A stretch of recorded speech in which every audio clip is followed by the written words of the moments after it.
Hello, Internet, and welcome to a very special election day, Coy-Jandreau.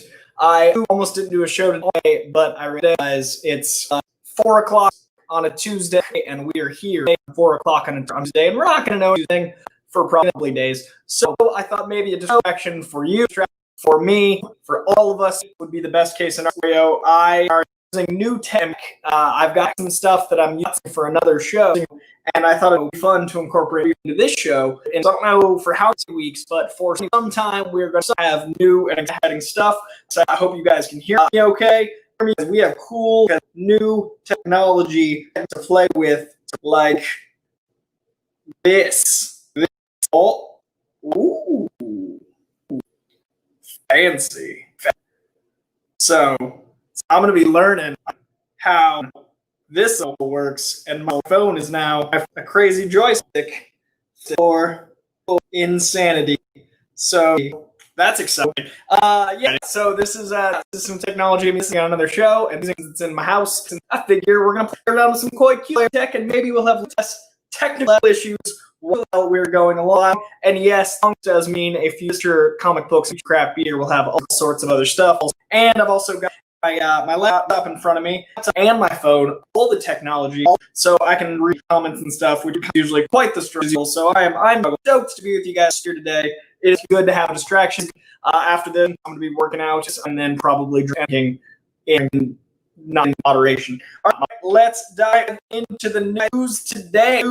There's not a lot of news. Not surprisingly, the world realized that stakes were really high and didn't put out a lot of information that was going to get found out. But short show, let's talk about the stuff that did happen this week. First up, Natalie Portman not only revealed the character Mighty Thor, which we've all assumed and we're very excited about, but she said she has a different power set than Thor.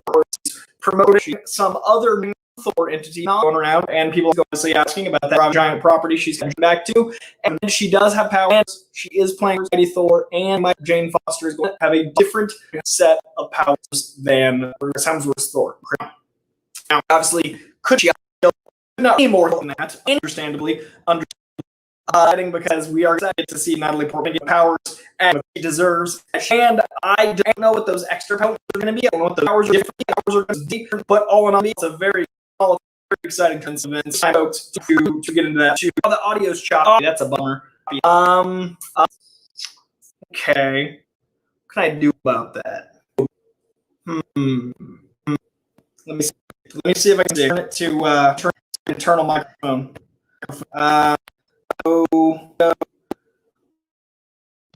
Does this sound better? Hoping this sounds better. Maybe. Let me know after this catches up if this audio sounds better, because this is the first time trying this setup, but I appreciate the information. Okay, we're still super choppy according to a minute ago, and I'm going to let it catch up. Better. All right. Huzzah. We're back in action. So luckily we didn't get that deep into it. Natalie Portman playing Thor, playing the Mighty Thor, new set of powers. Very exciting stuff. Promotion, moving and grooving. And now I know to use the internal mic, not the camera mic. Thank you for the information, you lovelies. All right. Next up, we got news this week. Probably the most exciting visual bit of news that came out this week. I shared it.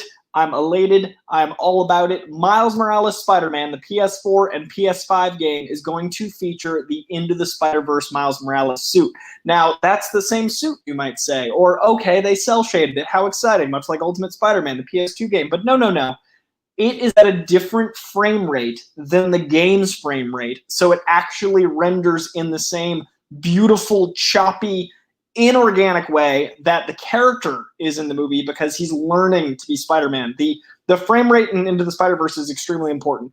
Clothing moves at a different frame rate at some points. Miles versus Peter Parker moves at different frame rates, because Peter, even though he's clumsy and Peter B. Parker-ish, is still a talented, long-since-running Spider-Man, so he's a lot smoother. So they gave him a more proper and more appealing to the eyes frame rate than Miles, who is just learning how to acclimate to his powers. So he's got this very bumbly, choppy quality to his movements, and that is also incorporated into the game. So you can not only play as the suit of Into the Spider-Verse when you're playing Miles, but you can also have the visual of the slight distortion of reality. And the footage they released is just gorgeous. I showed it on my Twitter 2 or 3 days ago.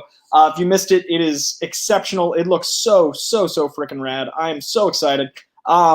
This game overall, I just could not be more ready for. I'm gonna reach out to Sony and be like, yo, you stole my cat. Send me that PlayStation 5. We're cool. I'm not mad at you. I just want to play with my son. And maybe they'll be like, here's a PS5. I doubt it, but I'm going to make the move.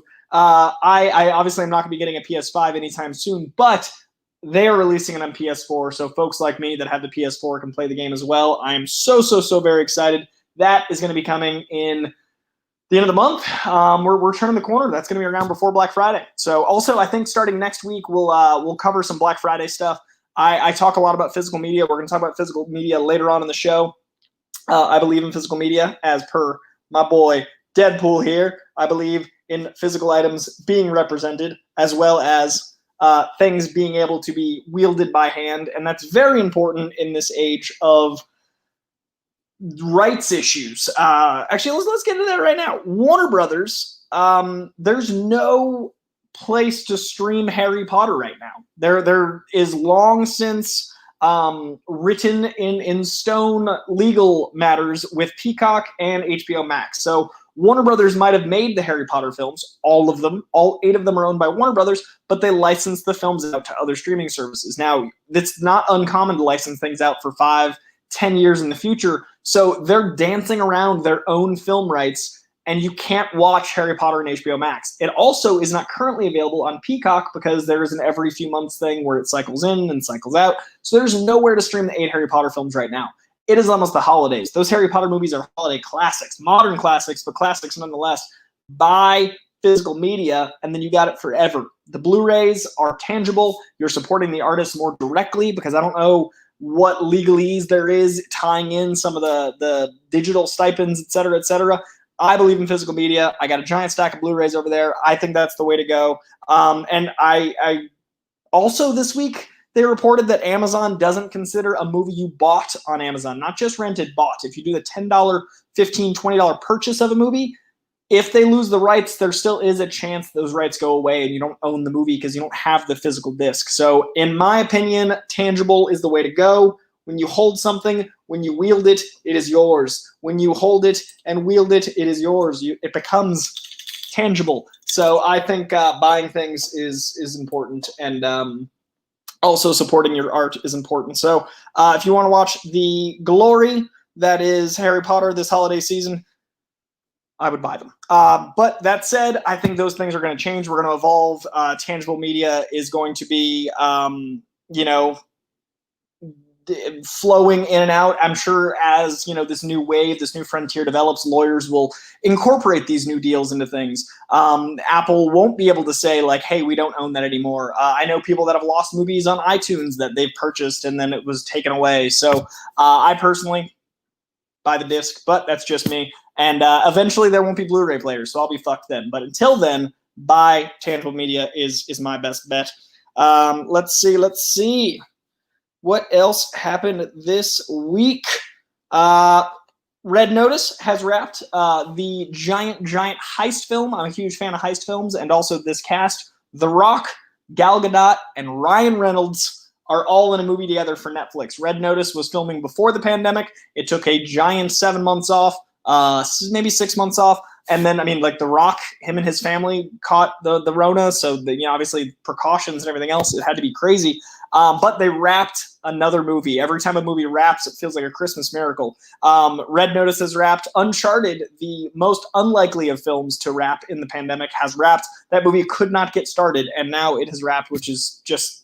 It's like the Target in LA opening up. The Target on Western, I never thought would see the light of day. I never thought Uncharted would wrap. Crazy things are happening in the Rona times. Things that should be easier, hard, and hard should be easy, like the election. That said, I'm really excited to see these movies as they're wrapping. Getting new entertainment is going to feel so good. So Red Notice has officially wrapped, and they are going back into lockdown in the UK. The UK is following science, so they're seeing that things are spiking, and they're locking down, but production on certain films will go on. So The Batman, which locks down right after they reopen back up due to the Batman himself catching COVID, has resumed filming and will resume and continue to film throughout the lockdown in the UK. So we should still be on track to get the Batman in 2022, which is what it is. They're filming through, I believe, February or March 2021. So the Batman soldiers on. And yes, Shang-Chi did wrap. Very excited about that as well, because I am stoked for that movie. So there is stuff wrapping, which means we're getting new entertainment, which means art has not died, and that gives me some hope in these dark, dark days. The Batman, speaking of the Batman trailer was recreated frame by frame with Lego this week. As you can tell, it's a very slow news week, so I'm reporting on stuff that I just enjoyed that isn't necessarily news. The Batman is my favorite trailer in years. It's a David Fincher trailer as directed by Matt Reeves.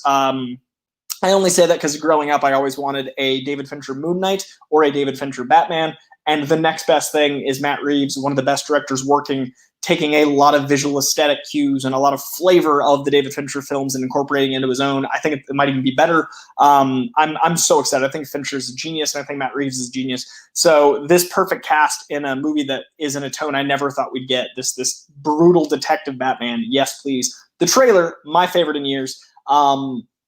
I usually am excited casually for the superhero movies as they get closer, and then when the trailers drop, I get enthralled, and it's my life, and it takes over all thought. The Batman has had that since they announced it, and then the trailer came out, and it didn't disappoint. That is a very hard bargain. So the Batman trailer was recreated with Lego this week, and it looks so freaking cool. I'm so excited to see what they do with that whole insanity. Every time there's a trailer recreated in Lego, it reminds me how much I love that first Lego movie. And it's also just a really fun way to make art. So if you guys haven't checked it out yet, it's on YouTube. Frame by frame, they recreated the glory that is the Batman in the Lego. Also in the news this week, Wonder Woman 84 hasn't said anything yet. And I think personally that is because of the election, but I do think Wonder Woman 84 is going to get delayed, and I think they're going to announce it this week. I could see them not until next week, but I would assume that's coming. AMC is having some trouble financially. It's been teetering for some time. It looks like they're selling millions in assets, millions in stock to stay afloat through the year. It is not a good time for cinema. It's not a good time to be a fan of the theater, and I don't know if with the current climate and with numbers spiking and with more deaths than we've had the average day in a long time, if Wonder Woman will open. Tenet did not do what they hoped, and that is a Warner Brothers film. I doubt Wonder Woman would want to double down after Tenet experienced what it did. So I don't think we're going to get Wonder Woman at Christmas. Christmas, if you really think about it, is only about 60 days away.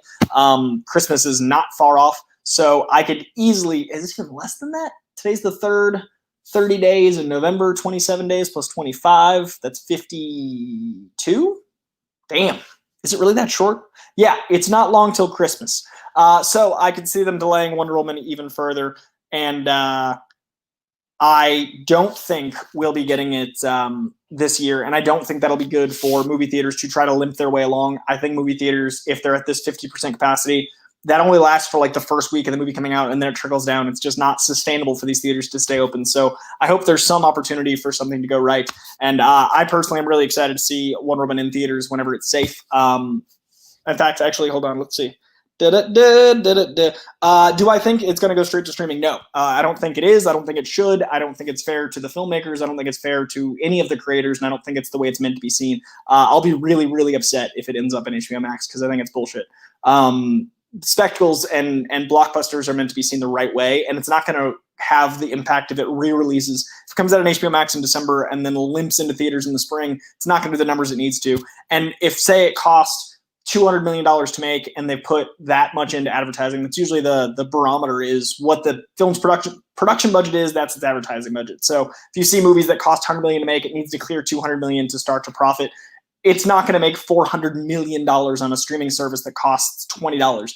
There's no way that 20 million people are going to join a streaming service, because it's just not going to happen. So no, I don't think it's going to go to streaming. I don't think it should. And I think streaming will be where we build up to movies like the Disney Plus shows, and the big events happen in the theater. So I think the way streaming is going to go is, you get your mid-budget and your low budget on streaming, and then your big budget. I think movie theaters are going to be spectacle films and really beloved cult mid and low budget films, but I do think streaming is going to be the where long form lives. But Wonder Woman is certainly not that. Wonder Woman's a standard 2-hour blockbuster film, so I think it's going to go to theater. We'll see. Either way, yay for the Rona.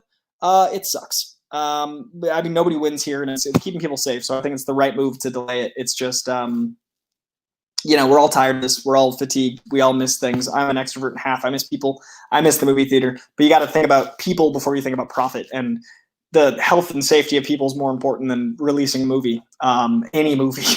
So I think they're doing the right thing by delaying it. And yeah, we'll see. And there's also a fucking 100 streaming services with hundreds of thousands of hours of content. So it's not like we're void of things to watch. My last bit of news for this week is this cool thing that came out over at Collider.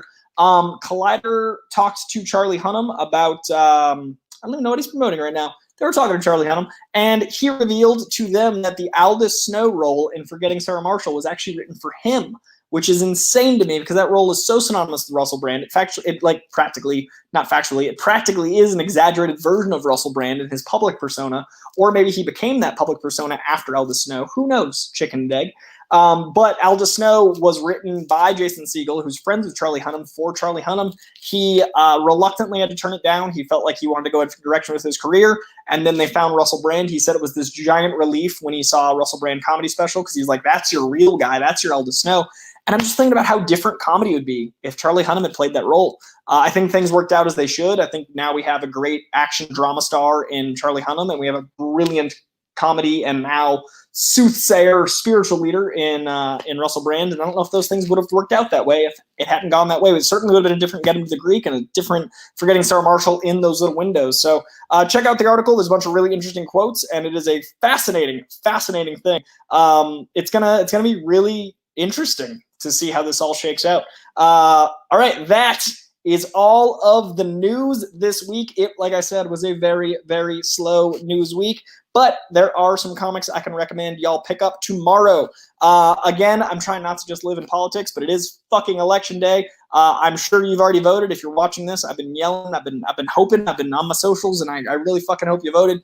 But if you're like me and you voted, I voted a week ago. If you voted today, whenever you voted, you're now just wanting to know what the fuck's going on. So a good way to escape that anxiety and malaise and foreboding sense of doom is to read some fucking comic books, because you put yourself in that world and it's a little bit of 22 pages of freedom. And usually they end with some moral compasses, and they end with good guys prevailing, and they also end with people learning lessons.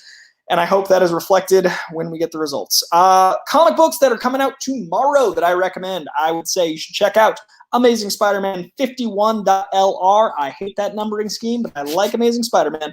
Avengers 38, Batman number 102, Black Widow number 3. I love this new Black Widow title. Highly recommend it. The art is sensational. The words are fun. It is a really solid Black Widow tale, and it's only in issue 3. That far behind and catch up real easy. Captain Marvel 23, one of my favorite Captain Marvel runs in years. I love the new sister character. I'm really, really, really digging this run. Coffin Bound number 8, I have described it before as Hunter S. Thompson meets Ernest Hemingway in a comic book form. It is dense, it is strange, it is enigmatic, it is bold, it is a commentary on religion and theology and humanity and death and so many things. It is fantastic read. It's an Image book, and it's a lot.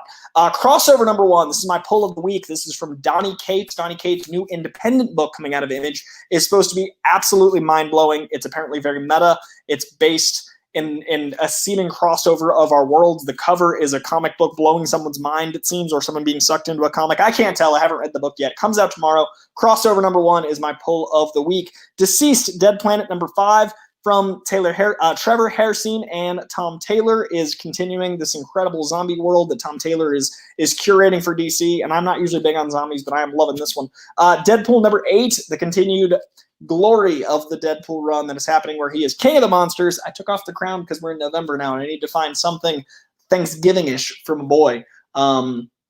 Maybe I'll get him, like, I don't even know what Thanksgiving is that isn't fucking appropriating Native American culture. Anyway, we'll figure that out when we get closer to Thanksgiving. Maybe we'll wear like a Black Friday necklace. Let's see. Deadpool number 8, Firepower number 5. Firepower is my favorite new ongoing series of the year. It's from Chris Samney on art and the brilliant Kirkman on words. Kirkman famously wrote The Walking Dead, Invincible, many, many powerful works. and this book is kicking off great. I love the Firepower series. Highly recommend it. If you want a new ongoing, check out Firepower. Guardians of the Galaxy number 8 from Al Ewing. Always a good time. Al Ewing's a genius. Let's see. Hellblazer, Rise and Fall. If it wasn't for crossover this week, this would be the number 1 pull of the week. Basically, crossover, Firepower, Hellblazer. There's so many brilliant books, but Hellblazer definitely makes that top tier. Rise and Fall, number 2. Derek Robertson, illustrator of The Boys, Wolverine, lots of great stuff. Fantastic artist teaming up with freaking Tom Taylor to write a definitive take on John Constantine Hellblazer. It is such a good run. It is a DC Black Label book. It is intense. It is R-rated. It is glorious. Recommended. We also got Marauders number 14, more X of Swords goodness. Miles Morales Spider-Man number 20. Miles Morales, come on. This one's interesting. Plastic Man Rubber Banded Deluxe Edition. I actually haven't read this one, but I like the character of Plastic Man, and this won a ton of Eisners, so I'm going to be picking up this new deluxe edition to see what this run is all about. Also, likewise, Sandman Deluxe Edition Book 1. If you've heard everyone talk about Sandman forever, this is a great way to pick it up. Deluxe Edition reprint of Book 1 is a great place to start with the Sandman mythos. Also, Strange Adventures number 1 Director's Cut. If you missed Strange Adventures number 1 when it first dropped, now is a great place to get it. It is a director's cut, so you're going to read all about the making of the book. You're going to see storyboards. You're going to see the original script. Lots of great stuff. And that's Doc Shaner, Mitch Gerads, Tom King, titans in their fields, making this glorious book and then showing you behind the scenes. Definitely recommend that. Thor number 9. This is one of the best weeks in comics in a long time. Donny Cates' Thor is genius, and we got another issue coming out this week. U.S. Agent number 1 likely would have tied into Falcon and Winter Soldier. That got pushed, but the new tie-in comic remains, and I'm curious to see what U.S. Agent is like in this canon. Next up, Web of Venom Empire's End number 1. The Empire run has ended, but it ties into the big King in Black story that's about to kick off, and that ties in right here. Wolverine, Black, White, and Blood is a black and white comic with flourishes of red coming at you from Marvel dealing with Wolverine. If that sounds like the Harley Quinn book from DC, it sure does, but I'm curious about this one as well. I think they're both going to be great. X-Men number 14, more X of Swords goodness coming at you. And finally, Young Justice number 20 is my final recommended pull of the week. So there's a lot of good comics coming out like now. I am very, very excited for all of this, and we will see. That is going to do it, I think, for this very short episode. We rocked it out in 20 minutes, y'all. There's lots of stuff to watch. There's lots of stuff to escape through. I'm going to be watching Kingdom after this and probably getting on my stationary bike and just trying to burn some calories. Trying not to doom scroll endlessly, doing my best. I hope you're doing your best. And I just wanted to share a little bit of escapism with you guys for 20 minutes. So I'm going to get back to hoping the world doesn't burn down, and stay safe. If you're in a big city, you probably noticed that a lot of your local businesses are boarded up, and no matter what, a large group of people are going to feel wronged, and no matter what, it's going to be a rocky. It's going to be a rocky and rough patch for the next few months. In my bias, my opinion, you guys know my politics. It's still going to be 2 months of the current situation, no matter what. And that's going to cause some animosity. I'm hoping it's only 2 months, not 50. But all we can do now is wait. We've voted. We have let our voice be heard. We did our democratic duty to let people know what we wanted from this country. So now we just wait to hear back how that went down and hope that it is done properly, and hope that it is done fairly, and hope that we can evolve as a country and listen to science and intelligence and democracy in general. So we will see if that is how tonight goes. You guys are ever so lovely. I appreciate you very, very much. I needed this little blip of escape.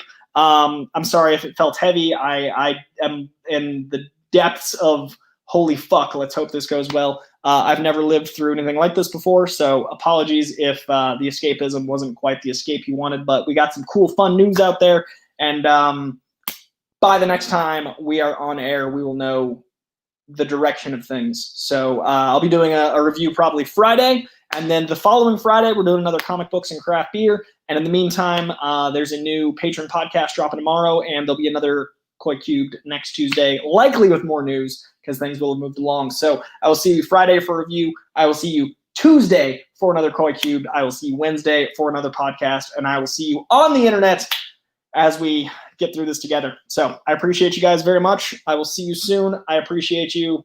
Much love. Stay safe. Stay sane. And good luck. Bye, guys.